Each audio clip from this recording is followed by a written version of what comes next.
Are you guys ready for this new movie? Indiana Jones, out with a bang, back in the saddle. It's a movie of 2023. Hey! Shut up. I can't go. We're about to throw this into the bin. Go! Get ready and get your popcorn because you'll watch more of this. There he is! And this. No, you're not serious. Are you ready? So we just want to congratulate you guys for still being here. We're happy now that we are part of the global economy now. We make this so we can be happy for everyone and everyone will be happy for us. We're a diverse company and this is what we will be making for the long run. We hope you guys will enjoy more of us and tell us what should we focus on, as your voice is all that matters to us. We hope you enjoy. Indiana Jones and the Dial of Destiny is a movie that can't be considered boring, yet it also doesn't manage to be very entertaining. This text is saying that the story is somewhat interesting because it combines new ideas with familiar feelings that people have when they go to the movies. Rephrase. It's a mix of annoying decisions, exciting moments, and overall support for a famous actor wearing an iconic hat in a movie. It needs improvement. It could have been much more terrible. Both statements can be correct. In a time where people express strong negative opinions online, The Dial of Destiny is a movie that is difficult to dislike, and that's a good thing. This movie called Indiana Jones is hard to fully love, which makes me, a big fan of the original 3 movies, a bit sad. The first part of the story starts with a flashback to the end of World War II. Indy and his friend Basil Shaw are trying to get back important historical items that the Nazis were taking as they escaped. This part of the story has both good and bad moments that might make you feel uneasy. Jones appears average, but Ford is unsettling to look at. He is created using computer-generated imagery to make him look younger, but he doesn't quite look real. He is not moving or making the usual sounds. This is the first time, but not the last time. In The Dial of Destiny, when it seems like you can't really understand what you're seeing.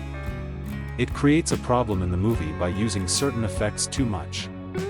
We are watching a movie called Indiana Jones towards the end of World War II, but the special effects are not making the movie better, they are actually making it harder to focus on. It's unfortunate because the beginning of the story is well organized. Indy gets away from a Nazi named Thomas Kretschmann who was trying to catch him. This is not the most important part. There is another Nazi called Jürgen Voller, played by Mads Mikkelsen, but made to look younger, who is an astrophysicist. He finds out that the Nazis have found half of something called the Antikythera or Archimedes' dial while searching for the Lance of Longinus. This text is about a real ancient Greek object that is said to be able to predict the positions of stars and planets for many years. In the Indy franchise, this object is given special treatment, but I won't reveal too much about it. It is not as religious as other objects like the Ark of the Covenant or the Holy Grail, but it gives its owner a lot of power. After a cleverly planned and acted out scene with shooting at planes and many dead Nazis, the Dial of Destiny then moves to the year 1969. An old Indiana Jones is leaving Hunter College and doesn't know what to do next. He feels uncertain because he is not with Marion anymore, especially after their son Mutt died in the Vietnam War. The most exciting part of The Dial of Destiny is the emotions shown by Harrison Ford in his acting. He had the option to casually play Indy again without putting much effort, but instead he clearly wanted to know how this man would be feeling at this stage of his life. Ford made some impressive decisions in the second half of the film, which show how talented he can be when given the right material. I really hope he gets to make another great drama in his career, like the ones he made a lot in the 80s. Are you guys here? Watching with us? If yes, kindly comment down below and tell us more about what happened in this movie. As per us, we don't really understand why they do things they do here. It's an action movie, so who cares, right? All we want is some romance kind of movies and everything. But let's talk about the action/adventure stuff again.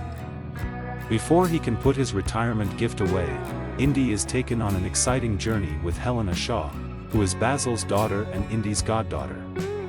Basil became very interested in the dial after they first encountered it 25 years ago.